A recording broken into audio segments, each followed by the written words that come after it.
de cada casa. Muy buenas noches y un saludo cordial. Aquí estamos, lo mejor de cada casa, una semana más. Nos gusta sobre todo conversar con la persona invitada, conocer su trayectoria, de dónde viene, dónde está, ya sabemos que es Marbella, hacia dónde va, a qué se dedica, a qué dedica su tiempo libre, decía la canción de José Luis Perales. Bueno, hoy tenemos a un invitado especial, Ángel Álvarez, que antes de empezar el programa comentábamos que tiene el mismo nombre de un famoso locutor radiofónico especialista en música, Ángel Álvarez, que era también piloto aéreo. Pero este Ángel Álvarez que nos visita hoy es vicepresidente del Instituto Cultural Fernando el Católico, que lleva ya unos cuantos años con una actividad cultural importante en Marbella, es egiptólogo, en fin, una persona que vamos a ir descubriendo. Ángel, bienvenido. Muchas gracias. Y gracias por venir a esto, que en apariencia alguien dice, esto es someterme a un tercer grado. No, esto es una charla. ¿De dónde vienes tú, Ángel? Bueno, yo soy madrileño. Nací en Madrid, mis padres también madrileños, mis abuelos también madrileños, por lo cual, de alguna manera, pues bueno, no soy de fuera de Madrid y eso no es ni bueno ni malo, sencillamente que nací en Madrid. Claro, por supuesto. Uno no nace en un sitio determinado, lo nacen, a cada uno nos nacen, ¿no? Así es, efectivamente. No podemos elegirlo, como no podemos elegir la familia. Tampoco. Que nos toca, a veces nos gusta tanto, a veces nos gusta más. Lo que sí podemos elegir son los amigos y, como es lógico y la vida demuestra, también tenemos derecho a equivocarnos y a llevarnos decepciones. Pero bueno, forma parte de la vida, es una enseñanza. Sin duda. Lo malo es cuando tenemos algún fracaso o alguien nos defrauda y no sacamos ninguna lección, ¿no? Así es. Siempre se dice, es un tópico, yo creo, lo de que siempre se sacan lecciones de todo. Yo creo que hasta cierto punto. Hay ocasiones en las que has perdido el tiempo, te has llevado una gran decepción, o la otra persona contigo. Entonces así. Y realmente lo analizas fríamente luego y no ha habido nada positivo ni has obtenido ninguna enseñanza. Sencillamente que te has equivocado. Bueno, ya has aprendido que te has equivocado y que has perdido el tiempo. Bueno. Alguna enseñanza. Tú me decías antes que has conocido al otro Ángel Álvarez del que yo decía, al especialista en música. Sí, efectivamente. Yo trabajé 22 años en Iberia Airlines Air de España. Entré muy jovencito, con 18 años.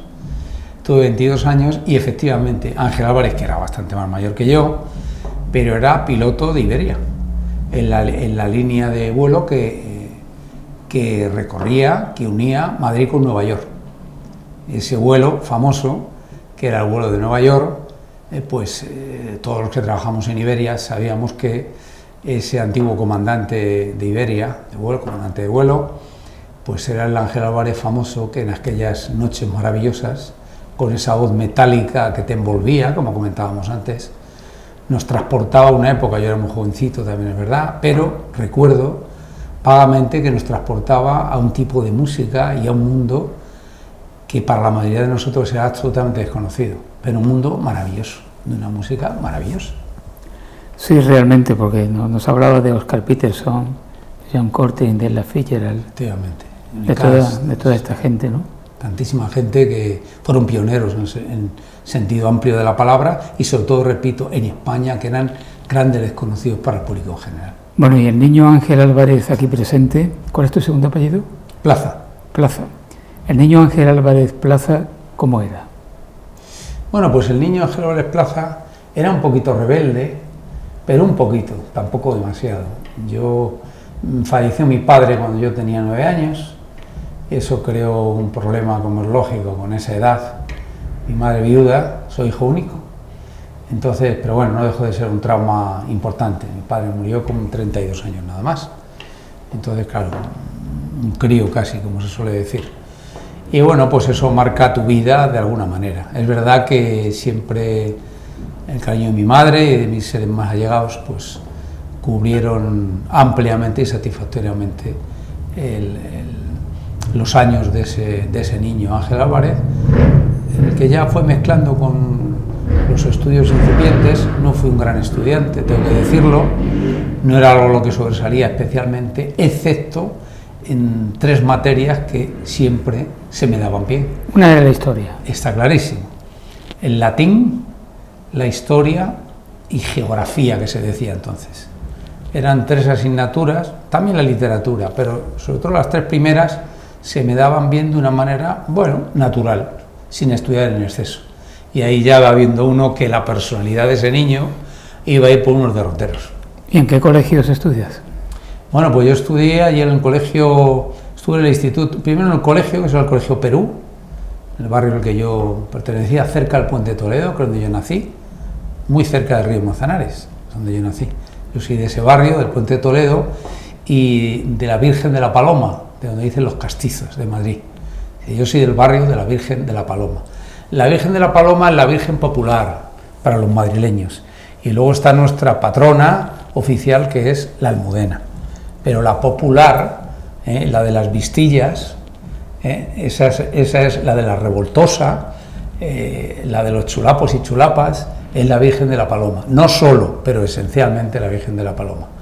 Y luego de este colegio que comento, pues ya fui a estudiar el bachillerato, lo hice en dos institutos, en el San Isidro, en el Instituto San Isidro y en el Cardenal Cisneros, muy pegado a la catedral, antigua catedral de Madrid, que era la Colegiata de San Isidro.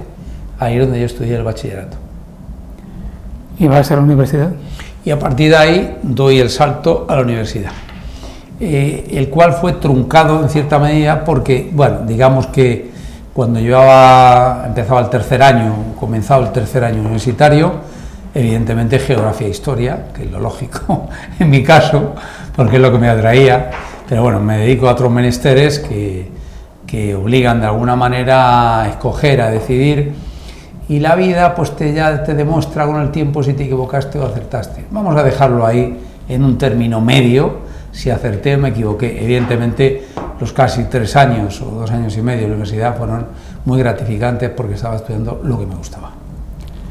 ¿Cuándo surge tu interés, ese tremendo interés por Egipto que te lleva a ser especialista en el tema? Sí, es curioso porque el interés por Egipto me nació cuando yo tenía unos 18 o 19 años nada más, por Roma. Yo tenía un amigo que lo sigo conservando, que era arqueólogo y estaba especializado en Roma. Entonces, bueno, él de alguna manera pues me llevaba a excavaciones, era un poco más mayor que yo, me llevaba a excavaciones y yo pues me lo pasaba bien, le ayudaba un poco, poquísimo, porque no entendía apenas, pero era un mundo para mí que era maravilloso. Y me llevaba unas cuantas excavaciones. Entonces, a partir de este mundo sobre la romanización en Hispania, pues ya con 19 años hice un cursillo, me acuerdo, de 1 mes y medio, hace ya muchos años, en el Museo Arqueológico Nacional. En ese interín, en el Museo Arqueológico Nacional, me encuentro con 19 años escasos que se va a constituir la Asociación Española de Amigos del Museo Arqueológico Nacional, que entonces era algo muy incipiente, pero bueno, es lo que había entonces. Y yo con 19 años pues me dio por meterme ahí, y a partir de ahí pues formé parte de este instituto, conservo hasta más el librito fundacional de entonces, casi todos eran profesores, algunos hasta doctores en arqueología, en historia. Yo me encontré, me miraban todos como diciendo, ¿y este crío tan joven que hace aquí? Bueno, ahí me metí. Y a partir de aquí, recuerdo que en una de las conferencias que se organizaron, me presentaron a un egiptólogo, que eso me sonó a mí absolutamente a chino, lo de egiptólogo. ¿Esto qué es? ¿Egiptólogo? ¿Será de Egipto? ¿Esto qué es? Ya me explicaron, me le presentaron, y aunque me veo muy joven, jovencísimo, entonces la gente joven, tan joven, no solía aparecer en estos eventos. Pues a ti te podría interesar Egipto, y no tengo ni idea. ¿Eso qué es de Egipto? Sí, esto es esto. Bueno, pues a partir de aquí me invitó a una conferencia sobre Egipto, y debo decir que ya Egipto, como se suele decir, me enamoró.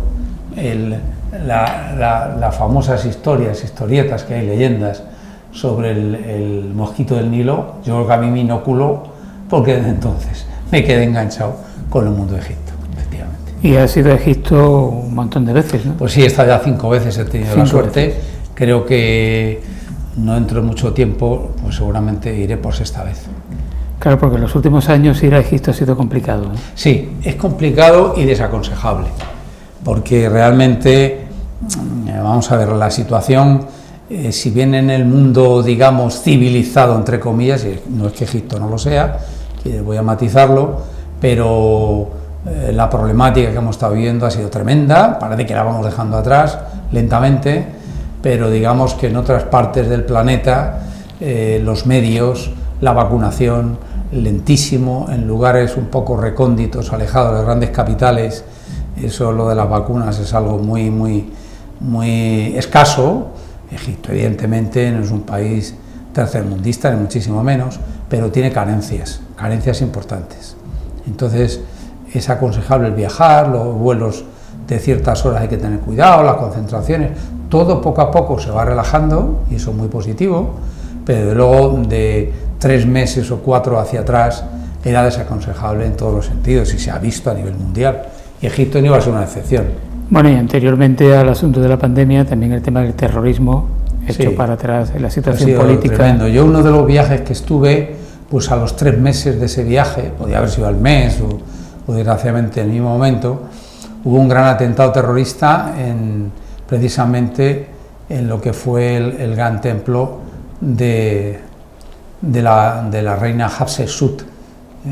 Estuve allí visitándolo como 3 meses antes y allí mataron a 58 turistas. Aquello fue tremendo, le estaban esperando, asaltaron los autocares, fue terrible.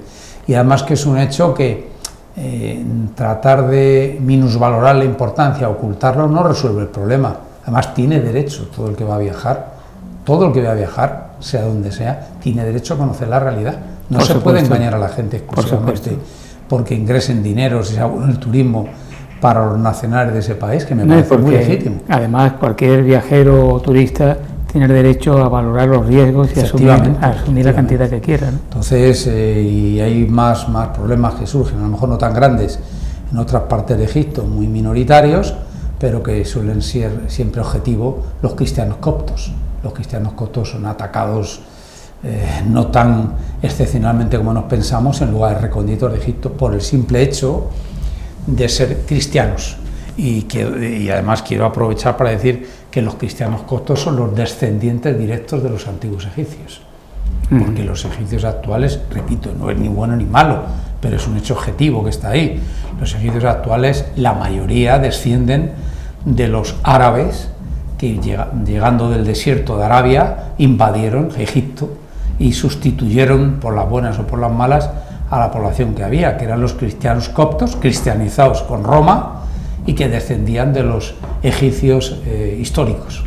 Y seguramente si valoramos el tiempo que estuvo vigente el imperio o la civilización egipcia, debe ser la que más tiempo ha estado, o de las que más, por lo menos. Sí, como has comentado, que a mí me gusta siempre decir civilización egipcia. Yo sé que el imperio se dice habitualmente, no, pero yo puedo caer alguna vez en Pero el concepto de civilización egipcia es la que se utiliza en la universidad. Es que realmente es así, es la civilización. Lo que pasa es que muchas veces, incluso cuando dividimos imperio antiguo, medio y nuevo, bueno, pues de alguna manera describimos los 3 periodos esenciales, no exclusivos. Sí, estamos hablando de una... Y decimos imperio, pero es que el concepto de imperio... Estamos hablando de una división política, y cuando hablamos de civilización hablamos de mucho más. Muchísimo más, claro. La civilización egipcia, pensemos que como tal, como civilización, es un mínimo de 3.000 años. Y hay 2.000 años, 2.000 años en el que se va conformando la civilización específica, pero vamos, podemos hablar 3.000 años que finalizarían con el momento en que Roma convierte a Egipto en una colonia y deja de ser ya un reino. Que ya se ha encargado el cine de explotarlo bien. Sí, sí, en general positivamente, pero con grandes errores que, claro, con la perspectiva del tiempo somos todos muy críticos y ya todo el mundo ha ido aprendiendo mucho y se permite criticar, pero hay películas como por ejemplo la de los 10 mandamientos, que en su época, en el contexto de su época, pues fue un mundo que acercó al ciudadano medio, que no tiene la posibilidad de hoy en día, que no existía ni YouTube, ni existían las plataformas, ni nada de esto. Entonces, en aquella época era el cine. Y lo que pasa es que, bueno, pues tópicos como los esclavos, todo esto que no existieron. Los esclavos no construyeron ninguna pirámide. Imitando el título de una famosa película, ¿qué hace un chico como tú en un lugar como Marbella?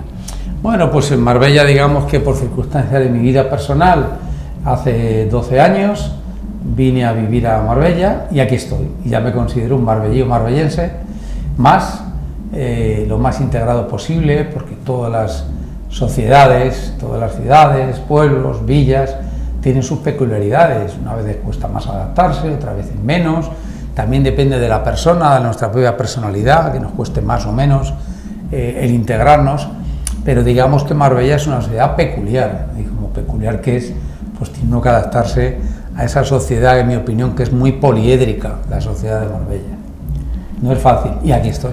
Tú seguramente viniste por un tiempo determinado y llevas ya 12 años. Efectivamente. Que es lo habitual casi todo el Vine por mundo. un tiempo determinado, pero luego enseguida, digamos que se fue asentando mi vida aquí, y aunque viajo a Madrid relativamente a menudo por algún motivo profesional y sobre todo familiar, pues mi vida está aquí, en Marbella, por supuesto.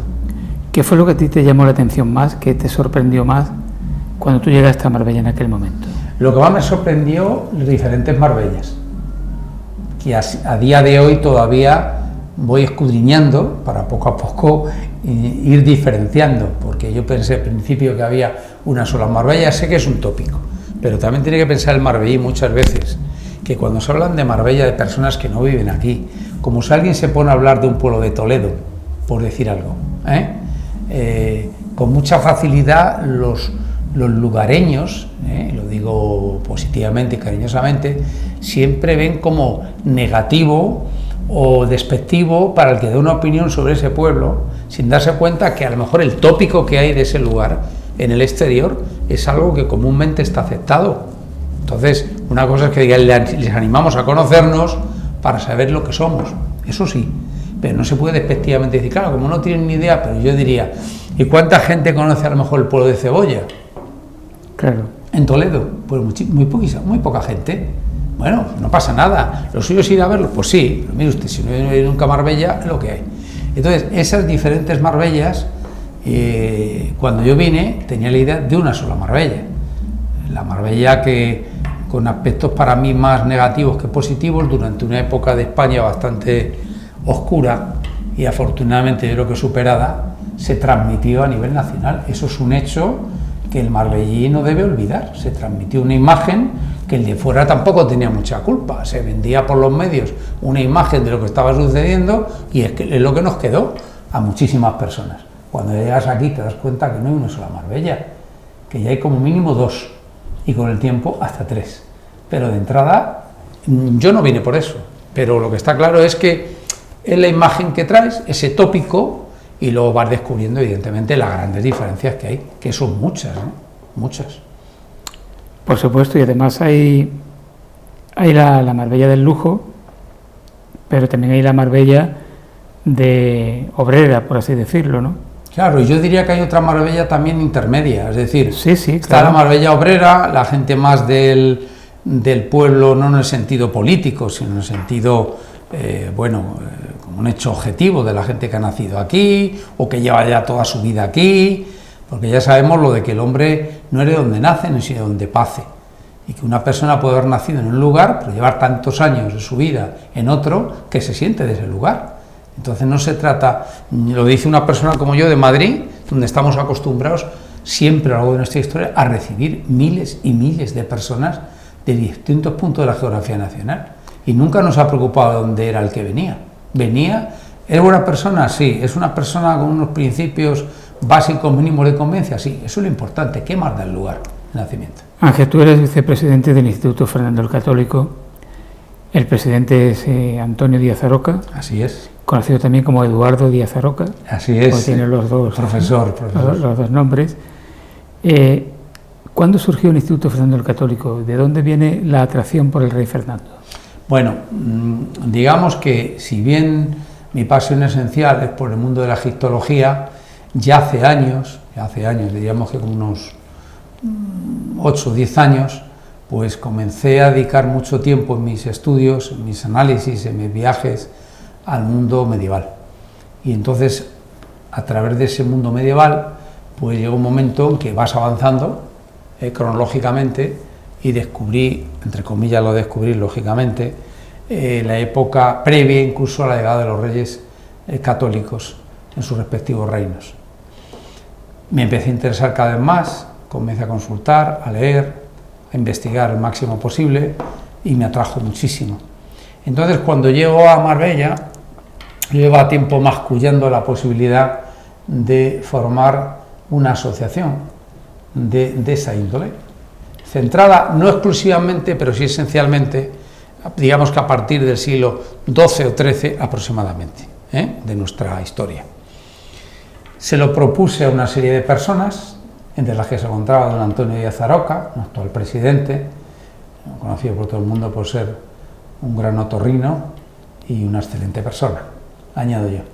Y bueno, le gustó la idea, le propuse formar parte de un equipo que estaba configurando, le encantó y le sorprendió más que le hice la propuesta de ser presidente de esa primera junta directiva. Le sorprendió, pero aceptó. Fue un acierto por parte de él y por parte nuestra también el proponérselo. Y bueno, pues a partir de ahí, el año que viene, si todo va como queremos, que yo creo que sí, cumpliremos nuestro quinto aniversario del nacimiento. 5 años han pasado. 5 años, sí, han pasado ya 5 años. Recuerdo que fue una tarde han pasado rápido, en el sí. Hospital Real de la Misericordia. Así es, efectivamente. Pero no me parecía que hacía tanto tiempo. 5 años cumplimos el año que viene, sí. Bueno. Entonces intentamos llevar a cabo un acto importante coincidiendo más o menos con las fechas. Estamos en negociaciones con el ayuntamiento para ver si colabora en algo que creemos que es muy bueno y muy digno lo que pretendemos para Marbella, no solo para el año que viene, sino para el futuro. Y si conseguimos llegar a un acuerdo, pues creo que será muy bueno para todo el mundo, sobre todo para el mundo de la cultura y de la historia. El público en general conoce las representaciones, creo que fueron 2 años, sí. La recreación histórica de la toma de Marbella o las capitulaciones de Marbella en 1485, sí. Parte de nuestra historia, correcto, que se conmemora todos los años, pero que no se había hecho una representación, digamos, teatral, por así decirlo, en la calle, una recreación histórica. ¿Cómo se os ocurrió esa idea? Bueno, pues cuando se crea el instituto, cuando nos constituimos como tal, el proyecto estaba basado en 3 patas esenciales. Una era la recreación histórica de la toma de Marbella por parte del Rey Fernando el Católico, con esas capitulaciones que ha comentado. La otra era un ciclo de conferencias permanentemente, hacer cultura en definitiva, pero sobre todo un tipo de conferencias, como decimos siempre, que sean de un perfil medio, no en la calidad, en el contenido, pero sí en la manera de llegar al público. O sea, nosotros creemos que en general muchas veces las conferencias, no todas, muchas conferencias adolecen de que tienen una gran calidad técnica, científica, pero que cuando van personas interesadas en la historia, por ejemplo, pero que no tienen unos fundamentos básicos culturales importantes, universitarios, similares, no entienden muchas de las cosas que se plantean. Y nosotros creíamos que hay que darle un perfil medio para que cualquier persona que va a una conferencia entienda todo lo que se está explicando y se está transmitiendo por parte de, bien sea un profesor, un catedrático, un experto, da exactamente igual. Por eso siempre que hablamos con los distintos conferenciantes, nosotros les transmitimos la libertad que tienen absoluta, como no puede ser de otra manera, de la conferencia, aunque sabemos siempre, lógicamente, de qué va a versar, pero siempre con mucha libertad, mucha autonomía, pero siempre les sugerimos que ese perfil medio en la manera de transmitir y de entender por parte del asistente deben hacer un pequeño esfuerzo. Creemos que en general no ha habido problema, todos lo han entendido, incluso nos han agradecido más de uno que se cae a veces en la endogamia, o sea, piensas que está siempre hablando para gente que sabe, para doctos en la materia, y no nos damos cuenta que hay personas que van interesadas, incluso van a ver qué sucede, a ver de qué va, como se suele decir coloquialmente, y se encuentran pues unas veces pues muy interesadas porque lo han entendido, y otras pues no discuten el contenido, pero dicen, como no soy un entendido, no lo puedo valorar. Eso es lo que nosotros pretendemos, ese sesgo es el que queremos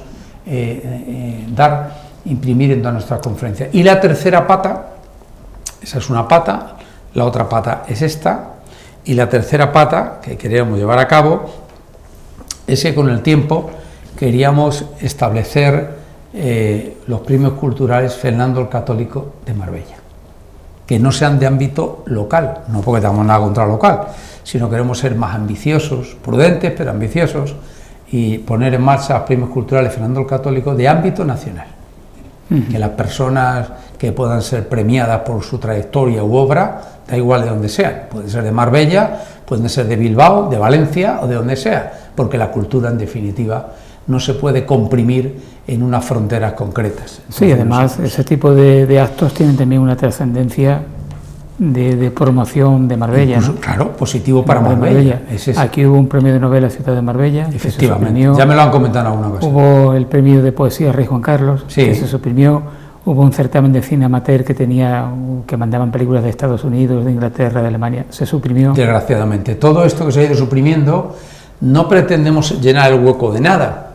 Lo que pretendemos es imprimir un sello diferente, que no es mejor. No se trata de que sea mejor, diferente, y sobre todo a ver cómo se pueden implicar nuestras autoridades públicas y, en fin, algunos medios privados con los que estamos iniciando una incipiente negociación para que esto no sea una flor de un día. O sea, que se haga un año es como la recreación de la toma de Marbella por Rey Fernando el Católico.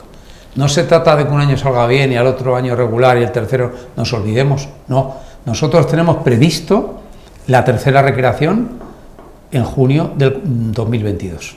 Lo tenemos ya previsto, estamos iniciando negociaciones. Ángel, aparte del componente espectáculo que tiene, entiendo que pretendéis también una función pedagógica. Así es que para nosotros es esencial.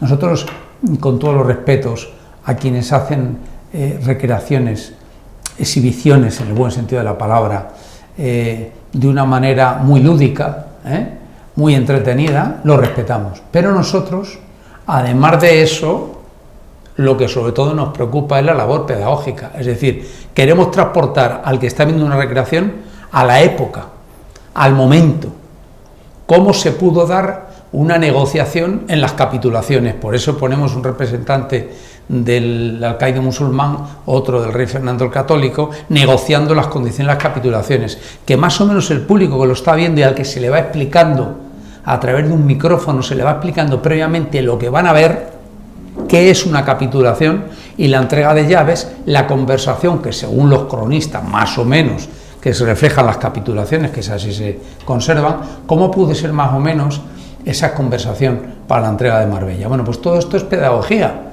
y es tratar de educar por una cuestión importante en el caso de Marbella. La gran mayoría de las personas con las que nosotros nos entrevistábamos o nos preguntaban no conocían realmente el origen de la fiesta de San Bernabé. La mayoría lo desconocían, estando en Marbella, nacidos aquí de generaciones.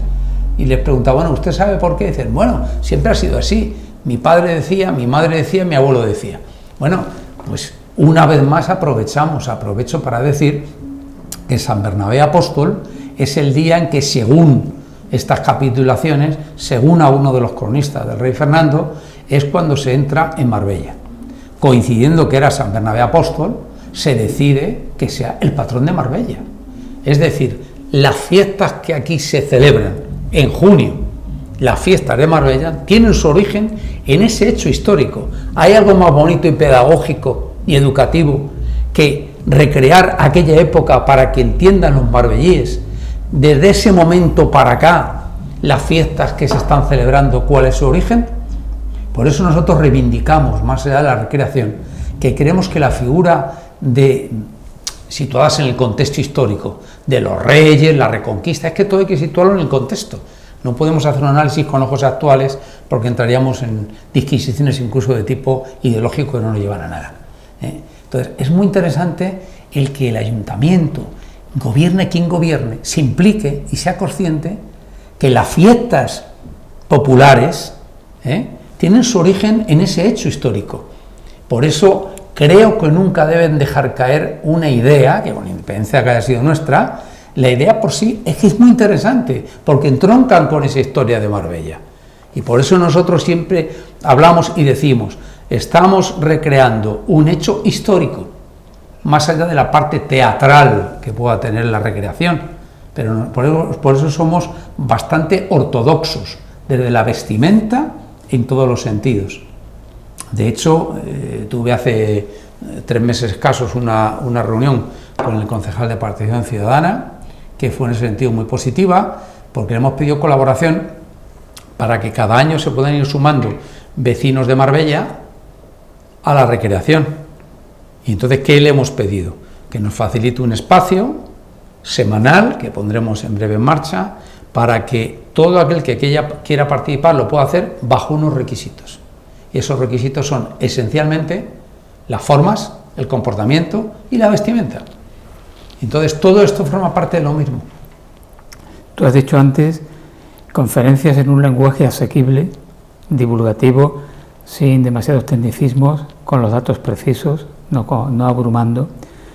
Y en este sentido, yo cuando voy a una conferencia y veo que el conferenciante saca unos cuantos folios y empieza a leer, me echo a temblar.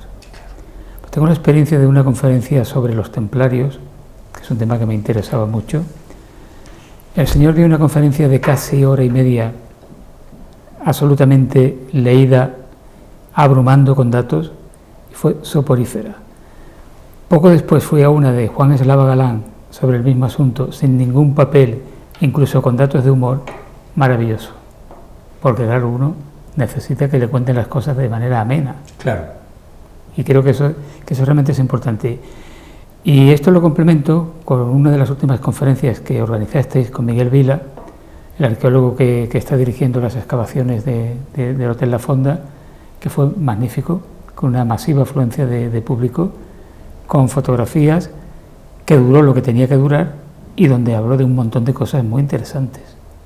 Efectivamente, Miguel, que también habíamos hablado con él, don Miguel Vila, pues efectivamente a nosotros siempre nos preocupa, por supuesto, la comunicación, sobre todo la calidad y el contenido de la conferencia, pero si la calidad es muy buena, el contenido es muy bueno y el conferenciante se pierde en datos que son reales, auténticos, pero muy técnicos y abruma con datos en exceso, desde el punto de vista arqueológico en este caso, pues nos vamos a encontrar que mucho público que quiere ver una parte de su historia de Marbella se encuentra con una cantidad de datos que le empiezas a hablar de tecnicismos, objetos que se van encontrando, utilizan mucho palabras técnicas para describir restos arqueológicos que se han encontrado y no te entiende muchísima gente. Con lo cual es una sensación que le da, dice, está bonito, pero hay muchas cosas que no me he enterado qué es. Bueno, eso, yo no digo que sea fácil, pero muchas veces yo creo que los profesionales, por lo que he dicho, se meten en su mundo endogámico, en el que no se dan cuenta que no están en un congreso. Tú vas a un congreso de arqueología, lees tu ponencia, defiendes tu ponencia, des una exposición y estás hablando entre personas que son del mismo ámbito, que entienden absolutamente todo lo que estás exponiendo. Ahí perfecto, pero hay que descender. Uno de los conferenciantes, de los primeros que trajimos hace 3 años, comentó públicamente, está mal que lo diga, el agradecimiento al instituto, no solo por la invitación, sino porque le hicimos una mera indicación. Por favor, este conocimiento que vos está a transmitir hoy, intente llevarlo a cabo en un lenguaje de una manera asequible, entendible para todos los presentes, sean o no especialistas. Y ella lo agradeció. Dice, y es verdad, nos metemos, ella venía de la Universidad de Málaga, dice, nos metemos en el despacho, hablamos solo con colegas continuamente, estamos consultando libros técnicos permanentemente y cuando tenemos que ir al ciudadano de a pie, que es nuestro objetivo, porque claro, si una persona sabe mucho, ese sabio que sabe mucho y no es capaz nunca de transmitir al ciudadano de a pie, al común de los mortales, su conocimiento, ¿para qué sirve? Para que él enriquezca mucho su interior, se eleve mucho el punto de vista de sabiduría, pero si el resto del mundo no se entera de eso, no disfruta, porque para mí, lo expuse el otro día y lo vuelvo a repetir, para mí el disfrutar de la sabiduría de una persona que es capaz de transmitir un conocimiento que tiene, eso para mí es una de las grandes maravillas del mundo, poder transmitir conocimiento y que sirva para enriquecer el interior de una persona. Ya sé que en un mundo como el actual, en que todo tiene que ver más con lo rápido, el consumo rápido, lo externo, lo que no deja huella, esto puede sonar un poco metafísico y pensar más de una persona que nos está viendo ahora que digamos que estoy un poco levitando, no es el caso.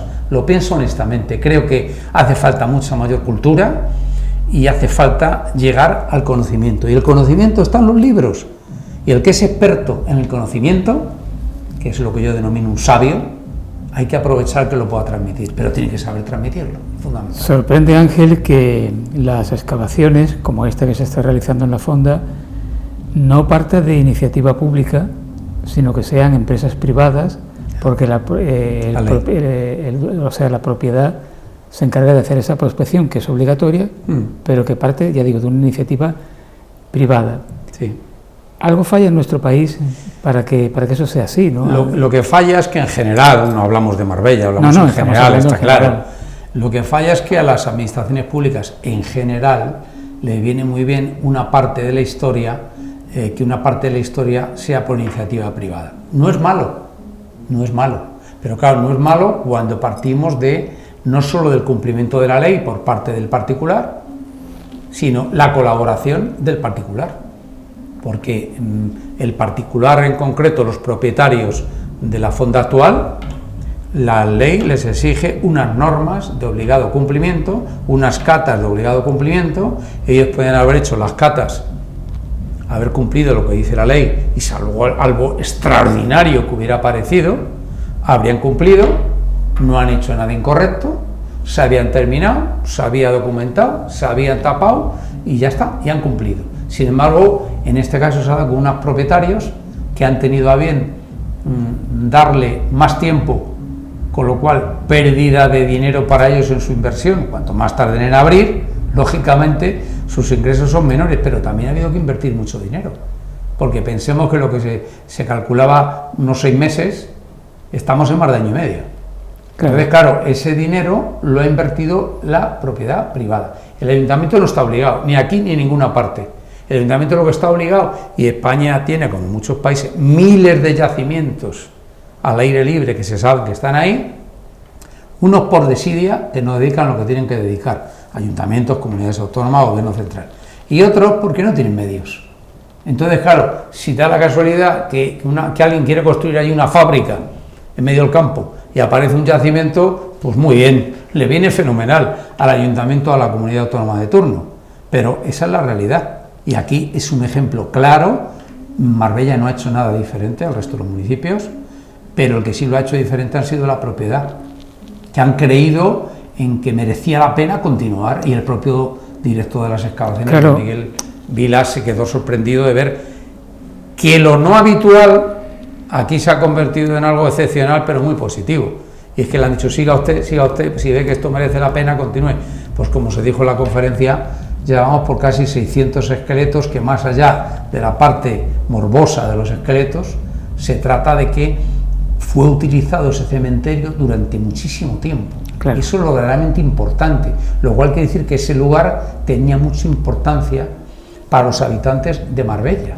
Y que aparece además pues los restos, o una iglesia con pinturas, sí, de San Sebastián. De San Sebastián, sí. Que se sabía que había existido, pero no se sabía dónde estaba exactamente. Sí, ya del siglo XVI. Y están los textos, en 1540 ya aparece. Claro, aquí puede haber también una interpretación, una postura bastante más prosaica de alguien que nos esté viendo y oyendo en este momento, que diga, bueno, en estos momentos donde hay cantidad de personas que están en estado precario, que no tienen casi para comer por el tema de la crisis que vivimos, pues lo mismo invertir en recuperar el pasado, pues es un poco como irse por las ramas, ¿no? Bueno, pero busquemos el lado positivo. Hay un grupo de arqueólogos muy importante, tanto in situ como en los laboratorios, que están trabajando, y que gracias a esta actuación, y que hay quien sufraga todo eso, son personas que están trabajando y están, claro, percibiendo sus salarios. Es decir, eso por un lado. Por otro lado, ¿cómo se mide en términos económicos lo positivo que es para la historia de Marbella conocer su pasado? ¿Se puede cuantificar? No se puede cuantificar. Eso es como si el día de mañana, que espero que algún día lo podamos ver, se lleva a cabo una excavación en profundidad, amplia y de rigor en la fortaleza de Marbella. Si se lleva alguna vez a cabo, seguramente se van a encontrar datos muy importantes sobre la historia pasada de Marbella. ¿Cómo se cuantifica eso? Pues se puede llegar a cuantificar si eso es una forma de atraer también visitantes que no vengan, como yo dije y lo sigo repitiendo, siempre que puedo lo digo. Marbella tiene una maravilla de sol, playa y gastronomía, pero es que Marbella no puede ser solo eso, porque hay personas que viven aquí o que vienen de fuera que le gusta el mar, entre comillas, que le gusta la playa, entre comillas, pero que vienen aquí, pues a lo mejor por su temperatura o porque es un sitio tranquilo, con calidad de vida, y que les gustaría también esta otra parte que no está. Ya en una excavación que se hizo en la Alcazaba, sí, pues prácticamente queda demostrado que el origen no es simplemente musulmán, sino ya del tiempo romano. Claro. Hay que ir a la República Romana como origen que es muy interesante. Bueno, este programa, lo mejor de cada casa, el invitado siempre nos dice qué es lo mejor de su casa, qué es lo mejor de tu casa. Bueno, lo mejor de mi casa, pues lo mejor de mi casa es, digamos que es un equilibrio interior por la manera de compartir elementos como los que estamos hablando, el compartir el amor por la historia, el compartir sobre todo el amor por la cultura, compartir el amor por la cultura, el conocimiento. Sí, sigo hablando de conocimiento, porque yo pienso que al final, si al ser humano le quitamos de la capa del conocimiento, del amor por la sabiduría, por alcanzar algo casi inalcanzable, que es la sabiduría, por supuesto, pero si no se inicia el camino, es muy difícil crecer intelectualmente y espiritualmente. Y eso se comparte, en mi casa se comparte, porque es que si no al final nos convertimos, sí, pues personas que bebemos, comemos, dormimos, nos reímos un poco, que está bien, pero que hay quienes consideramos que eso es insuficiente. No puede ser que el paso de una persona por este mundo sin hacer grandes cosas, no hay que hacer grandes cosas, pero se puede contribuir de alguna manera, animando a otros, compartiendo, impulsando actividades que te hagan sentirte ser, en definitiva, persona, porque si no, ¿de qué nos vamos a diferenciar de los simples animales? De cubrimos las necesidades básicas y ya está, eso es todo. Nosotros hay quienes consideramos y creemos que el ser humano debe ser el eje central del mundo que nos está tocando vivir, y eso en mi casa se comparte. Situaciones problemáticas como la pandemia que hemos vivido o que estamos viviendo, porque esto no ha terminado todavía, nos llevan a que nos animemos a seguir sobre todo el carpe diem, no a hacer un proyecto a largo plazo. Yo creo que es un parón muy importante, que como no lo hemos vivido anteriormente, porque la última generación queda un poco lejana, cuando se produjo la terrible epidemia que se produjo en su momento, tanto la de gripe como después la de viruela, en fin, todo esto que fue terrible. Claro, pensemos que murieron millones de personas. Yo comentaba el otro día, que muy anterior, comentaba en una tertulia que tuvimos en otro medio, que cuando en el siglo XIV se produce la peste europea, 1/3 de la población europea murió. Eso, imaginemos, salvando las distancias, lo terrible que tuvo que ser, sin medios de ningún tipo y sin conocimiento prácticamente del por qué se producía. Sobre todo porque en Europa había 75 millones de habitantes. Efectivamente. Entonces, imaginemos lo que son 25 millones de personas, lo que pudo suponer, no para esa generación, para muchas generaciones y algún siglo venidero. Pues ahora es un parón mucho más corto, pero yo creo que de alguna manera ha debido servir para que el ser humano se cuestione y se plantee cosas en la vida, lo que estaba comentando hace un momento, o sea, al darnos cuenta que es como un parón. Alguien nos ha puesto aquí una señal de stop, he dicho, bueno, paremos y antes de reanudar nuestro camino, pensemos, miremos para atrás lo que nos hemos dejado, lo que ha sucedido, cómo ha transformado la sociedad y a nosotros como personas, para darnos cuenta que de alguna manera no tiene que ver nada la enfermedad, sí tiene que ver la enfermedad, porque la forma de vida también influye mucho a veces. Fíjate que la gripe española o gripe americana, como yo le llamo, porque sí, es gripe americana, no española, pero bueno, se conoce de esa manera. Se dice en una horquilla amplísima, pero desde luego más de 50 millones de personas murieron. Hay quien dice que 80, otros que dicen que 100. Imposible medir. Pero bueno, más de 50 con seguridad. Actualmente en el COVID, en todo el mundo, hemos sobrepasado los 5 millones, que es realmente una cantidad muy significativa, pero en comparación uno dice, bueno, de alguna manera el mundo científico ha logrado triunfar relativamente sobre la pandemia, y es una catástrofe, pero podría haber sido doblemente catástrofe. Claro, pero además teniendo en cuenta también que ahora estamos casi camino de los 7.000 millones de habitantes, claro, en el planeta, y hace tantos años, estamos hablando de los años 20. Estamos hablando de la mitad.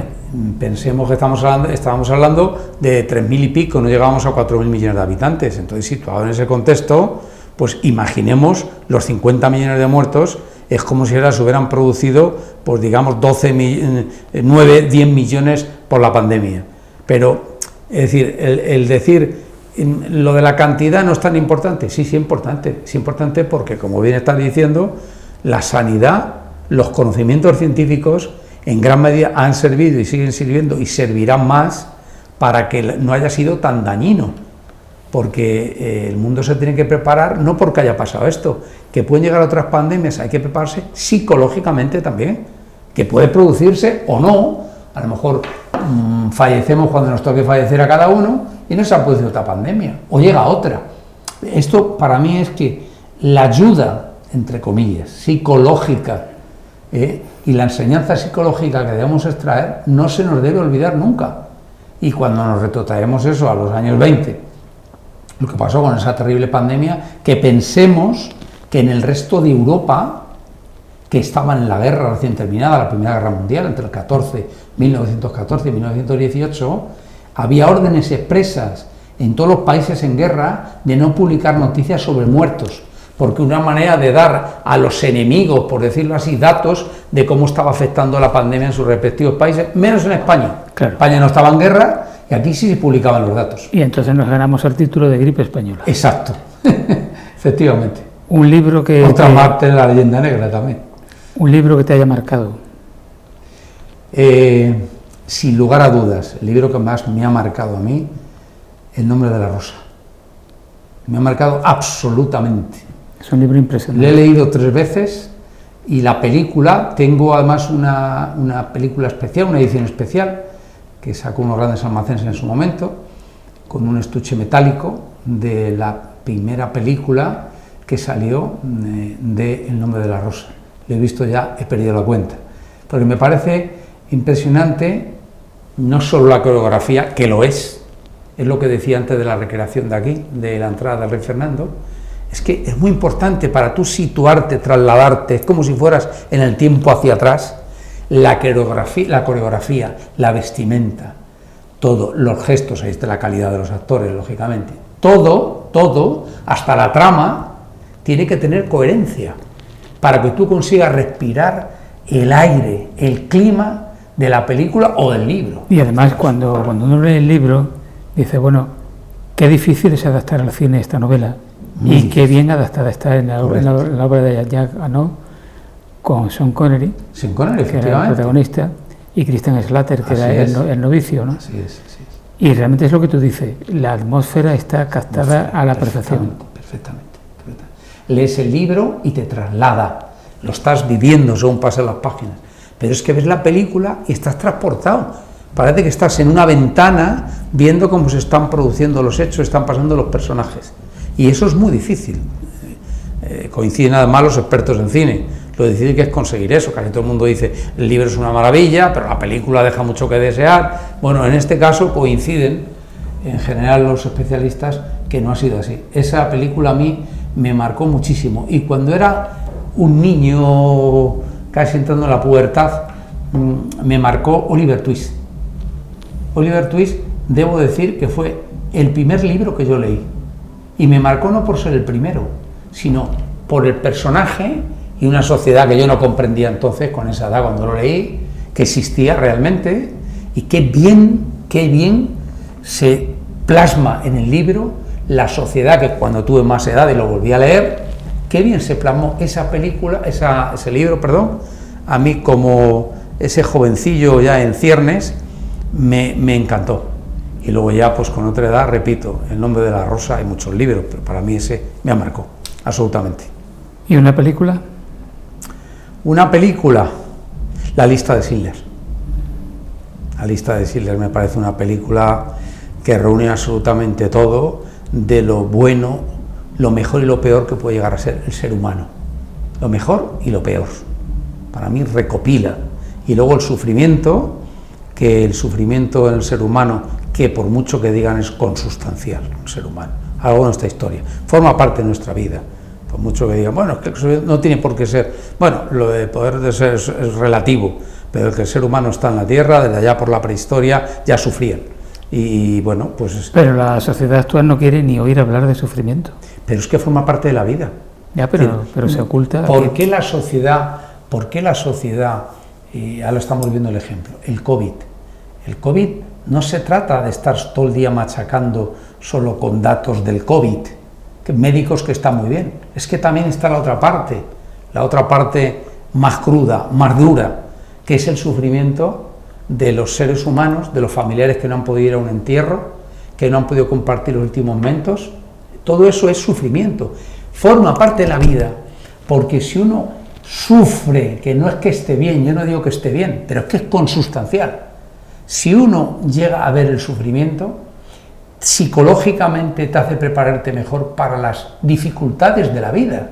La vida son dificultades, y es una de las cosas que la juventud en general no tiene interiorizado, porque se ha querido durante 1 o 2 generaciones evitarles dificultad, sufrimiento y problemas.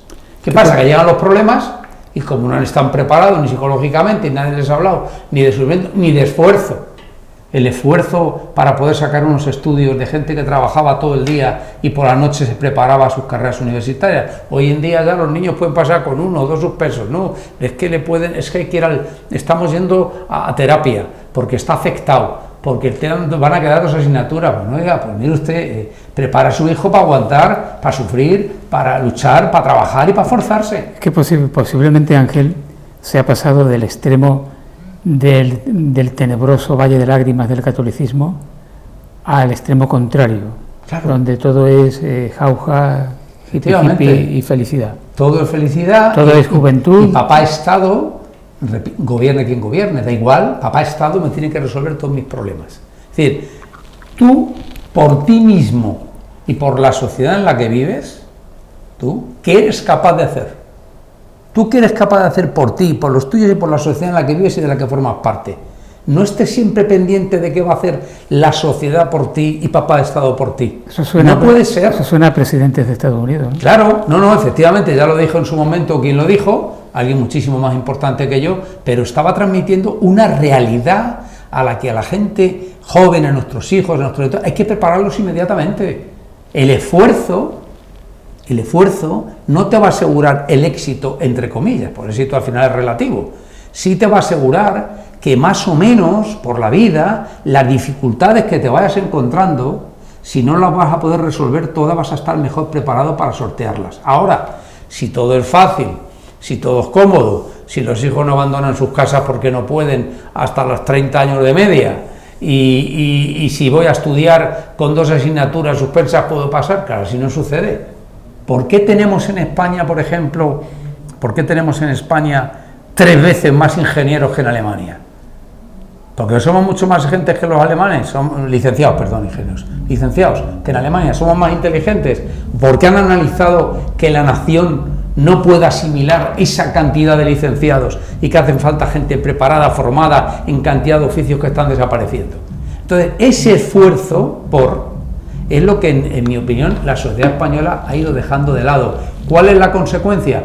Pues que en general, no todos, claro, vamos teniendo una juventud que no está preparada ni desde el punto de vista de formación.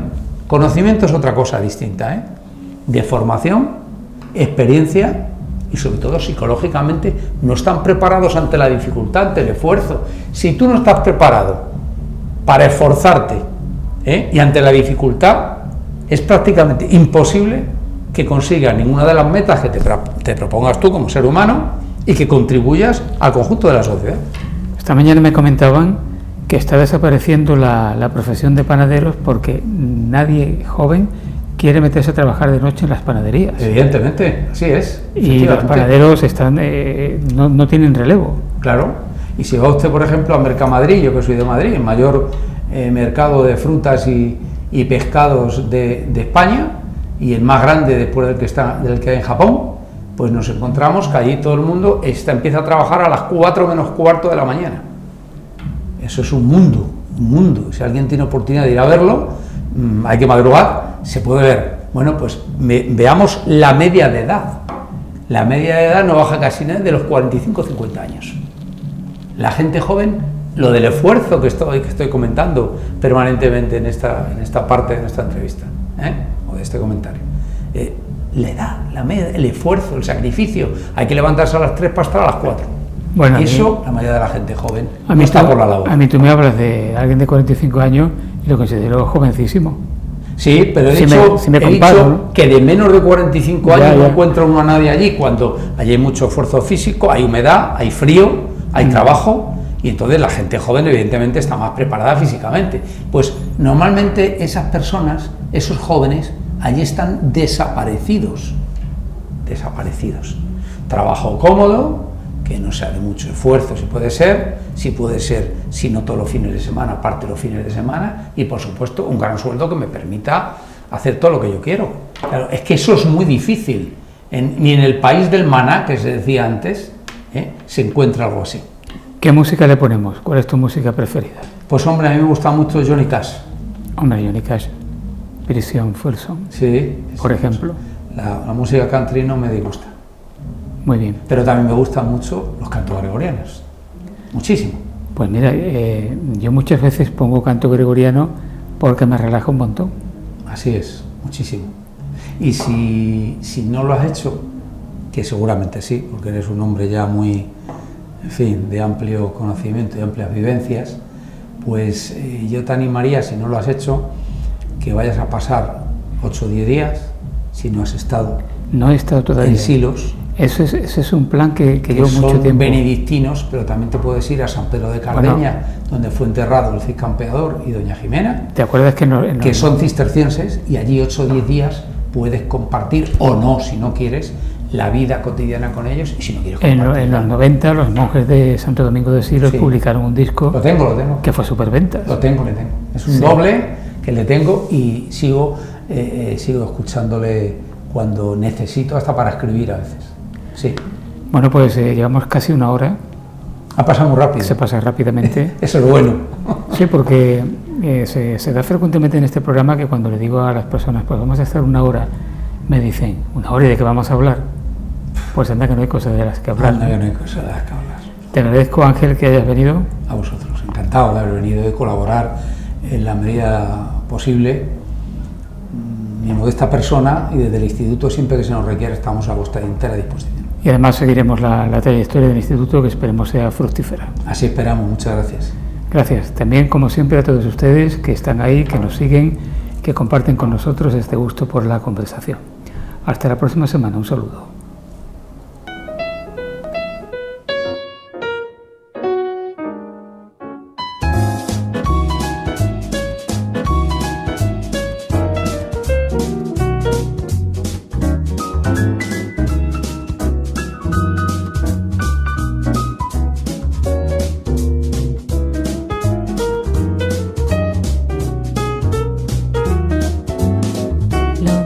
De cada casa.